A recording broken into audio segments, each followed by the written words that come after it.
नमस्कार, जनता टीवी देख रहे हैं आप। मैं हूं आपके साथ अमन त्रिपाठी। बुलेटिन में बात होगी कुछ अहम खबरों की। धर्मनगरी हरिद्वार में 2027 कुंभ महापर्व को लेकर तैयारियां तेज हो गई हैं। सचिवालय में मुख्यमंत्री पुष्कर सिंह धामी ने उच्च स्तरीय बैठक कर अधिकारियों को स्पष्ट दिशा निर्देश दिए। इसी के चलते मुख्यमंत्री ने घाटों पर 24 घंटे सफाई व्यवस्था, महिलाओं की सुरक्षा, पार्किंग व्यवस्था और ट्रैफिक प्लान को प्राथमिकता पर पूरा करने के निर्देश दिए। साथ ही सीएम ने जीरो वेस्ट कॉन्सेप्ट, हर की पैड़ी पर आरती और बैठने की समुचित व्यवस्था, गंगा कॉरिडोर का निर्माण कार्य समय से पूरा करने पर भी जोर दिया।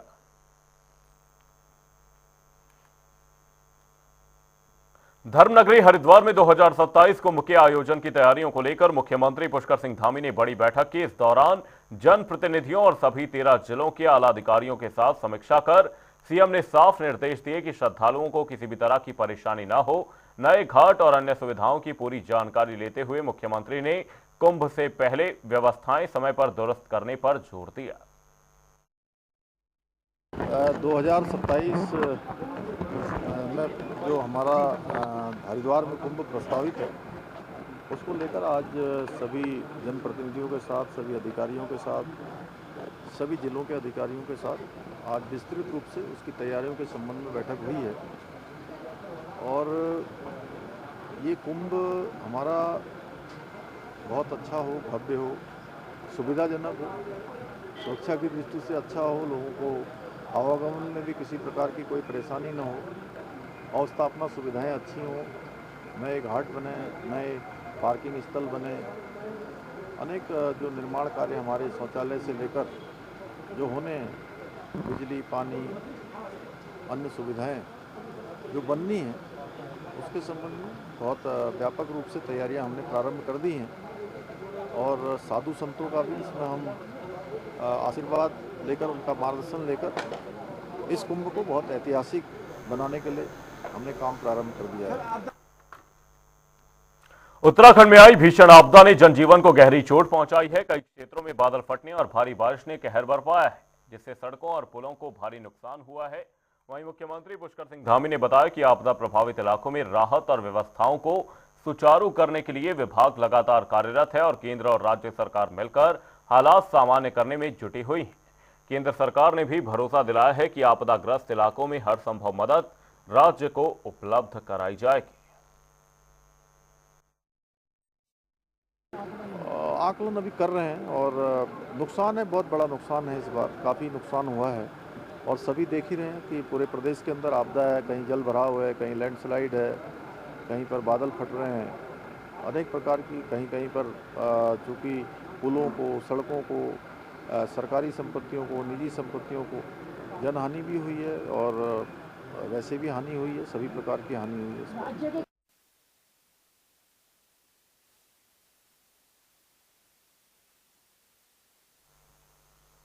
देहरादून को एनएआरआई 2025 रिपोर्ट में देश के 10 असुरक्षित शहरों में शामिल किया गया है। इस रिपोर्ट ने नारी सुरक्षा पर बड़ा सवाल खड़ा कर दिया है। विपक्ष ने इस मुद्दे को जोर शोर से उठाते हुए बीजेपी कार्यालय का घेराव किया। वहीं उत्तराखंड महिला आयोग की अध्यक्ष कुसुम कंडवाल ने साफ किया कि यह कोई सरकारी आंकड़ा नहीं, बल्कि निजी संस्था की रिपोर्ट है जिसकी जांच की जाएगी। साथ ही उन्होंने कहा कि देहरादून सुरक्षित शहरों में गिना जाता है। इसी कड़ी में बीजेपी प्रदेश अध्यक्ष ने भी कहा कि ऐसी रिपोर्टों की सत्यता स्पष्ट नहीं होती, इसलिए इन्हें ज्यादा महत्व देना उचित नहीं।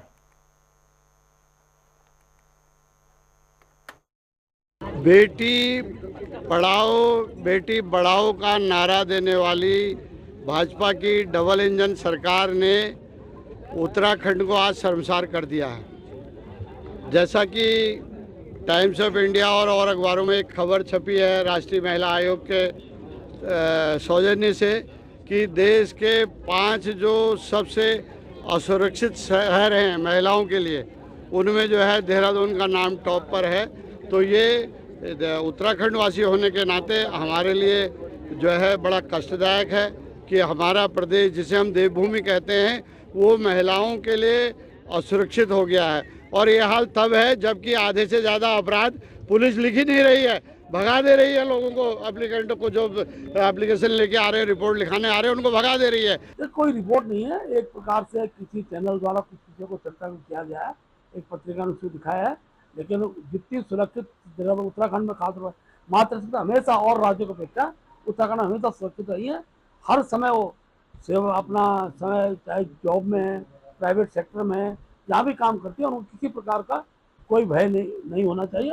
और ना सरकार हर प्रकार की चिंता करती है। देखिए, मेरा कहना है कि जिस तरीके से नारी की रिपोर्ट आई और महिला आयोग की राष्ट्रीय अध्यक्ष रत्नाकर जी ने खुद से इसको ट्वीट करा है कि जो देहरादून शहर है, जो उसको शिक्षा के नाम से जाना जाता था, शांति के नाम से जाना जाता था, जो एक टूरिस्ट प्लेस भी है, वो शहर महिलाओं के लिए 10वां नंबर पूरे देश में आ गया, जो असुरक्षित है। उसके खिलाफ एक धरना प्रदर्शन है। आप देख रहे होंगे, लगातार एनसीआरबी की रिपोर्ट भी है कि देहरादून शहर और उत्तराखंड पूरी तरीके से जब से भाजपा सत्ता में आई है, सरकार में आई है, महिलाओं के लिए असुरक्षित हो गया है। महिलाओं के साथ अत्याचार के, दुष्कर्म की घटनाएं लगातार बढ़ती ही जा रही है। उसके खिलाफ ये धरना प्रदर्शन आज किया जा रहा है। एक संस्था P value analytics the data science company है, और जिसका पुस्तक का विमोचन था दिल्ली के एक कार्यक्रम में था, जिसमें माननीय राष्ट्रीय अध्यक्ष जी विजय राहटकर जी महिला आयोग की अध्यक्ष थी। और उसमें जो उनके द्वारा आंकड़े दिखाए गए हैं 31 शहरों के, उसमें उन्होंने देहरादून का भी नाम लिया है। और मेरी माननीय राष्ट्रीय अध्यक्ष जी से भी बात हुई है, क्या जैसे जिस तरह से की चर्चा चल रही थी कि NCW की रिपोर्ट है, लेकिन उन्होंने पूरी तरह से इस बात को नकारा है कि राष्ट्रीय महिला आयोग का कोई सर्वे नहीं हुआ है और न ही कोई सरकारी आंकड़े में इस तरह से देहरादून का नाम आया है। और उत्तराखंड राज्य महिला आयोग इस पूरी तरह से इसे नकारता है। और उत्तराखंड राज्य महिला आयोग एक बार उनसे आंकड़े अवश्य लेगा। जो कंपनी के द्वारा जो सर्वे हुआ है, उस सर्वे की रिपोर्ट आयोग के द्वारा मांगी जाएगी। और क्योंकि उत्तराखंड सरकार, पुलिस प्रशासन, महिला आयोग पूरी तरह से महिला सुरक्षा को लेकर गंभीर है, और कि उनके पास इस तरह का सर्वे उनके पास रहा है, तो उस सर्वे की रिपोर्ट अवश्य हम लोग लेंगे। कांग्रेस के द्वारा भाजपा मुख्यालय का घेराव किया जा रहा है, और इस वक्त हम भाजपा मुख्यालय से थोड़ा पीछे मौजूद है, जहां पर बैरिकेडिंग लगाकर महिला कांग्रेस को रोका गया है और कांग्रेस के जो कार्यकर्ता हैं उन्हें रोका गया है। यहाँ पर कांग्रेस के वरिष्ठ नेता आरक सिंह रावत, उत्तराखंड महिला कांग्रेस की अध्यक्षा ज्योति रौतेला के नेतृत्व में जो है प्रदर्शन हो रहा है। और आप देख रहे हैं किस तरीके से पुलिस के साथ जो है पूरी नोकझोंक देखने को मिल रही है, और लगातार बैरिकेडिंग लांघने का प्रयास कांग्रेस के द्वारा किया जा रहा है। और पुलिस प्रशासन के द्वारा जो है यहाँ पर पहले ही जो है बैरिकेडिंग लगाई गई, अब रोका जा रहा है, और आगे जो है खिसकने जो है वो नहीं दिया जा रहा है। और लगातार जद्दोजहद जो है वो चल रही है। कांग्रेस के जो कार्यकर्ता हैं वो बैरिकेडिंग लागना चाह रहे हैं, और आगे देख रहे हैं आप किस तरीके से जो कांग्रेस की महिला अध्यक्ष हैं ज्योति रौतेला, वो बैरिकेडिंग पर चढ़ गई हैं, और जो है नारेबाजी लगातार भाजपा के खिलाफ, सरकार के खिलाफ की जा रही है। और यहाँ पर आप देख रहे हैं किस तरीके से जो है पूरी जद्दोजहद पुलिस प्रशासन और जो कांग्रेस के कार्यकर्ता हैं उनके बीच चल रही है। आगे आपको तस्वीरें दिखा रहे हैं इस तरह यहाँ पर, और ये देखिए किस तरीके से जो है बैरिकेडिंग भी यहाँ पर लगाई गई, और बैरिकेडिंग को जो है लांघने का प्रयास लगातार किया जा रहा है। आगे पहुंचने की कोशिश जो है वो की जाएगी। जिस तरीके से जो है यहाँ पर आज प्रदर्शन किया जा रहा है, वाटर कैनन जो है यहाँ पर लगाई गई है, और यह जिस तरीके से लगातार जो है महिलाओं के सुरक्षा को लेकर कांग्रेस पार्टी आज ये प्रदर्शन कर रही है, भाजपा मुख्यालय का घेराव कर रही है।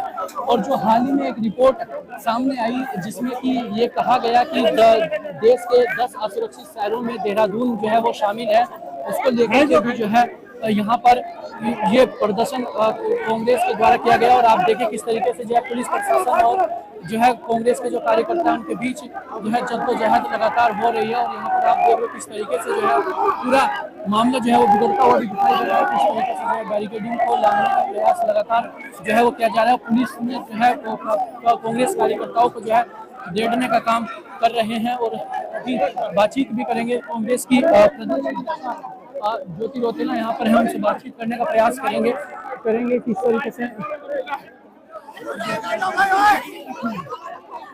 यहाँ पर जो है वो आप देख रहे हैं किस तरीके से पुलिस प्रशासन है उनके बीच जो है जद्दोजहद चल रही है।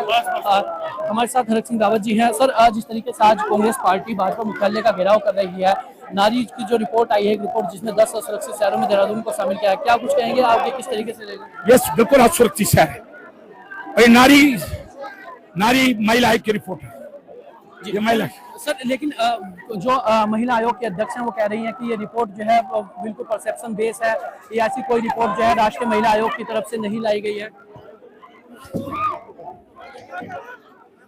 तो महिला आयोग पे रिपोर्ट दर्ज करे ना, एसएसपी महिला आयोग की रिपोर्ट पे दर्ज करे।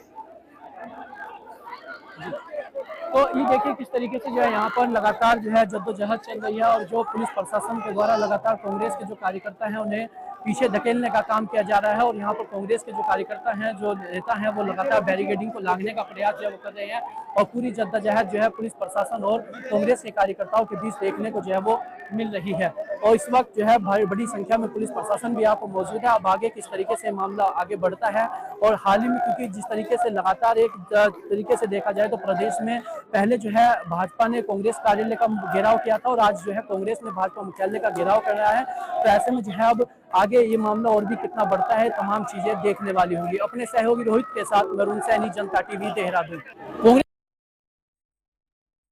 कांग्रेस के द्वारा जो प्रदर्शन किया जा रहा है उसकी एक तस्वीर आपको दिखा रहे हैं। जिस तरीके से यहाँ पर उत्तराखंड महिला कांग्रेस की प्रदेश अध्यक्ष हाथ में मटकी और उसमें गोबर लिए जो है बैठे हैं। कुछ और महिलाएं भी हैं जो हाथ में इसी तरीके से मटकी और गोबर लेकर बैठे हैं, उनसे बातचीत करने का प्रयास करेंगे क्या इसका तात्पर्य।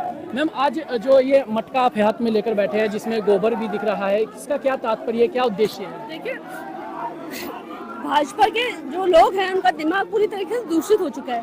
गोबर हिंदू संस्कृति में पूजा के काम आ जाता है, उनको हम ये भेंट करने जा रहे हैं कि अपने शुद्धिकरण कराए और अपने दिमाग का कुछ इस्तेमाल करें। जब इस प्रदेश की महिलाओं की बात आ रही है, बेटियों की बात आ रही है, उन पर अत्याचार की बात आ रही है, तो आपके मुंह से एक शब्द निकल रहा है। और आप लोग जब आपके प्रधानमंत्री के माता जी के किसी आप शब्द बोले जिसका हम भी खंडन करते हैं कि किसी महिला के साथ इस तरीके की बातें नहीं होनी चाहिए, उसके लिए आप कांग्रेस के ऑफिस को तोड़ने का काम करते हैं। उनके शुद्धिकरण के लिए आज हम गोबर लेके आए हुए। जिस तरीके से देखा जा रहा है, पहले भाजपा ने कांग्रेस मुख्यालय का घेराव किया, आज कांग्रेस जो है भाजपा मुख्यालय घेराव कर रही है। क्या नहीं लगता कि ये कहने की नई राजनीति प्रदेश में शुरू हो रही है? देखिए, हम इस राजनीति के पक्ष में नहीं थे, पर जिस तरीके से भाजपा ने पूरे देश में कांग्रेस के ऑफिस में घुस के उनको तोड़ने फोड़ने का काम करा, हमारे लोगों से बदसलूकी करी, उसके खिलाफ आज हम लोगों को करने पे मजबूर होना पड़ा। ये परंपरा सब भाजपा शुरू कर रही है। गालियों की परंपरा भी नरेंद्र मोदी ने शुरू करी। सबसे ज्यादा नरेंद्र मोदी ने गालियां हमारी राष्ट्रीय अध्यक्ष सोनिया गांधी जी को दी और आज किसी रैंडम व्यक्ति ने कुछ बोल दिया तो वो आज कांग्रेस का ऑफिस तोड़ने लगे। तो ऐसे उनको ये पता होना चाहिए कि अगर वो हमारे ऊपर अटैक करेंगे तो हम लोग चुप बैठने वाला में सुनिए, हमारी ताकत उनसे दुगनी है। आगे क्या कुछ रोड मैप कांग्रेस का रहेगा कि किस तरीके से? भाजपा ऑफिस जा रहे हैं, भाजपा के लोगों को गोबर करने जा रहे हैं ताकि अपने दिमाग का शुद्धिकरण करा सके। तो ये हमारे साथ तो उत्तराखंड महिला कांग्रेस की प्रदेश अध्यक्ष ज्योति रौतेला और हाथ में मटकी और उसमें गोबर लेकर जो है भाजपा मुख्यालय जाने का प्रयास कर रही हैं और कह रही हैं कि भाजपा की शुद्धि के लिए, बुद्धि के लिए जो है इस तरीके से ये प्रदर्शन किया जा रहा है और गोबर लेकर यहाँ पर पहुंचे। अब आगे और भी ये प्रदर्शन किस तरीके से देखने को मिलेगा, आने वाले दिनों में कांग्रेस का क्या रुख रहेगा, यह तमाम चीजें देखने वाली होंगी। हालांकि फिलहाल की अगर राजनीति को देखा जाए तो कांग्रेस जो है आक्रामक रवैया जो है अपनाती हुई दिखाई दे रही है और जो तमाम मुद्दे हैं उनको भी उठाती हुई धरातल पर जो है कांग्रेस पार्टी दिखाई दे रही है। अपने सहयोगी रोहित के साथ वरुण सैनी, जनता टीवी, देहरादून। प्रदेश में महिलाओं के खिलाफ बढ़ते अपराधों की रिपोर्ट के बाद सियासत गर्मा गई है, जिसके चलते महिला कांग्रेस ने बीजेपी दफ्तर की ओर कूच कर विरोध जताया और कार्यकर्ता गोबर से भरे मटके लेकर पहुंचे। वहीं बीजेपी प्रदेश अध्यक्ष महेंद्र भट्ट ने इस कूच को फ्लॉप करार दिया। साथ ही उन्होंने कांग्रेस पर गंभीर आरोप लगाते हुए कहा कि शक है कांग्रेस ने पैसे देकर ही यह सर्वे कराया और प्रदेश में भ्रम फैलाने का काम किया है। देखिए, गोबर उठाने वाले का भी कुछ नाम होता है। कांग्रेस का आज का प्रदर्शन पूरी तरह फ्लॉप था और जिस विषय को लेकर प्रदर्शन कर रहे थे, अब तो मेरा शक जाता है कि कांग्रेस ने ही उस संस्था को इस प्रकार का मैसेज, जिसमें देहरादून में महिला अपराध वृद्धि का विषय लेकर जो जिस संस्था ने अपनी बात को रखा है, अब मैं स्पष्ट रूप से कह सकता हूं कि कांग्रेस ने ही पैसे देकर उनसे इस प्रकार का सर्वे कराया है और आज के प्रदर्शन ने उस पर मोहर लगा दी। कांग्रेस पार्टी ने कानून व्यवस्था को लेकर आज बीजेपी प्रदेश कार्यालय कूच किया। वहीं बीजेपी ने इसे कांग्रेस की राजनीति करार दिया है। इसी को लेकर बीजेपी मीडिया प्रभारी मनवीर चौहान ने कहा कि कांग्रेस एक फर्जी सर्वे के जरिए राज्य की छवि धूमिल करने की कोशिश कर रही है। साथ ही उन्होंने आरोप लगाया कि कांग्रेस हमेशा भ्रम की राजनीति करती है। देखिए, कांग्रेस पार्टी पूरे देश में आधारहीन हो गई है और आधारहीन होने के कारण वो आधारहीन मुद्दों को ही मुद्दा बना करके प्रदर्शन कर रही है। और जिस प्रकार से एक फर्जी सर्वे को मुद्दा बनाकर एक आज जो प्रदर्शन कर रही है, वो एक फर्जी एजेंसी के द्वारा बेतुका उनके द्वारा एक माहौल बनाने की कोशिश की जा रही है। जिस प्रकार से उनका केंद्रीय नेतृत्व पूरे देश की छवि को अंतर्राष्ट्रीय स्तर पर देश को बदनाम करने की साजिश रचता है, कोशिश कर रहे हैं, उसी प्रकार से उत्तराखंड की कांग्रेस और कांग्रेस पार्टी के नेता उत्तराखंड राज्य की छवि को एक फर्जी सर्वे के आधार पर प्रदेश की छवि को खराब करने की प्रयास कर रहे हैं। लेकिन उत्तराखंड की जनता बहुत समझदार है। उत्तराखंड की जनता ने उनके इन कारनामों के कारण ही आज उनको इस हालत में छोड़ा है और आगे 2027 में उत्तराखंड की जनता उनको और बुरी तरह से उनको प्रदेश से सुपड़ा साफ करने जा रही है। उत्तरकाशी में लगातार हो रही बारिश ने जनजीवन अस्त व्यस्त कर दिया है। वहीं गंगोत्री नेशनल हाईवे कई स्थानों पर बंद है। वहीं यमुनोत्री मार्ग भी बाधित है, जिसको लेकर भागीरथी और यमुना नदियों का जलस्तर बढ़ने से घाटियों में बाढ़ जैसे हालात पैदा हो गए हैं। इसी को लेकर प्रशासन ने लोगों से नदी किनारे न जाने और यात्रा से बचने की अपील की है। फिलहाल कुल 61 मार्ग बाधित हैं और इन्हें खोलने का कार्य युद्ध स्तर पर जारी है। पहाड़ों में लगातार हो रही बारिश ने गंगा का जलस्तर खतरनाक स्थिति की ओर पहुंचा दिया है। इसी के चलते हरिद्वार में गंगा का जलस्तर 293.35 मीटर दर्ज किया गया, जो वार्निंग लेवल से 35 सेंटीमीटर ऊपर है। बता दें, गंगा का वार्निंग लेवल 293 मीटर और डेंजर लेवल 294 मीटर तय किया गया है। हालात को देखते हुए सिंचाई विभाग और जिला प्रशासन अलर्ट मोड पर है और अधिकारी मौके पर मौजूद रहकर जल स्तर की मॉनिटरिंग कर रहे हैं।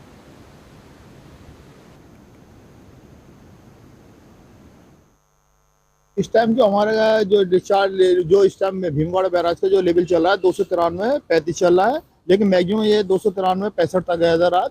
और लगातार पहाड़ों पर बारिश हो रही है, उसकी वजह से जल स्तर बढ़ रहा है और 1,88,000 क्यूसेक के आसपास हमारा डिस्चार्ज चल रहा है। इस टाइम खतरे का निशान क्या है यहाँ पर? ये इस टाइम जो हमारा अलर्ट लेवल है 293 और खतरे का निशान 294 लेवल है। किस तरह की एहतियात बरती जा रही है इसको लेकर? यहाँ पर बाढ़ चौकी हमारे रेगुलर बनी हुई हैं और जो भी है अगर किसी भी प्रकार का अगर पानी जल स्तर बढ़ गया आता है तो उसकी सूचना उच्च अधिकारी और प्रशासन वालों को हम लगातार दे रहे हैं।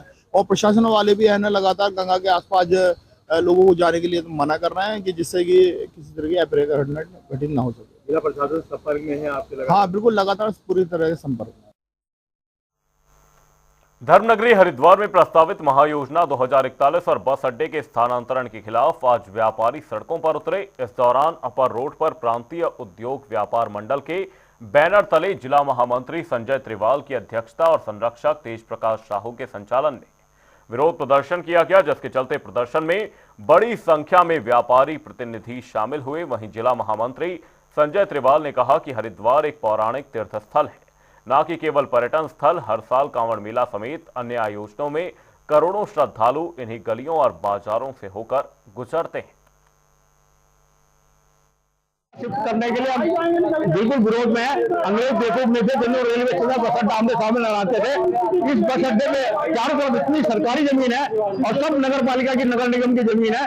अगर वो जल निगम का गोदाम, सिंचाई विभाग के कार्यालय, अगर ये पुलिस के अगर ये रोसड़ा भी शिफ्ट कर दिया जाए तो उससे जनता को फर्क लगेगा। बस अड्डा शिफ्ट होने से फर्क पड़ता है। इसमें राजनीतिक लोगों की निगाहें हैं। बेशक की जमीन चारों तरफ से अतिक्रमण हटा के इसमें दिल्ली ISBT कश्मीरी रेट से ज्यादा जगह और 4 साइड ओपन प्लॉट है। इतना बड़ा प्लॉट पूरे हरिद्वार में कहीं नहीं है। बस अड्डा बचाना है, हरिद्वार से कॉरिडोर भगाना है। व्यापारी बड़ा चिंतित है।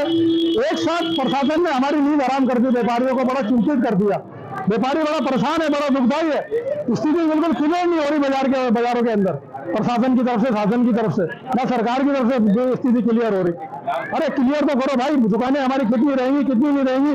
और हम तो आज बिल्कुल हम तो सड़कों पे हैं। इतनी उत्तराखंड में आपदा आ रखी है, हरिद्वार में काम नहीं है, व्यापार नहीं है, बिल्कुल चौपट पड़ा धंधा बिल्कुल। और ऊपर से ये नपाइयां चल रही है हरिद्वार के अंदर। कहाँ जाएगा हरिद्वार का व्यापारी? बस अड्डा हटा दो, व्यापार दुकानें तोड़ दो, गलियां तोड़ दो, दुकानें हटा दो। ये क्या का तरीका है? आगे बात तो करो भाई, हमें बताओ तो सही। हमें विश्वास में तो लोग कम से कम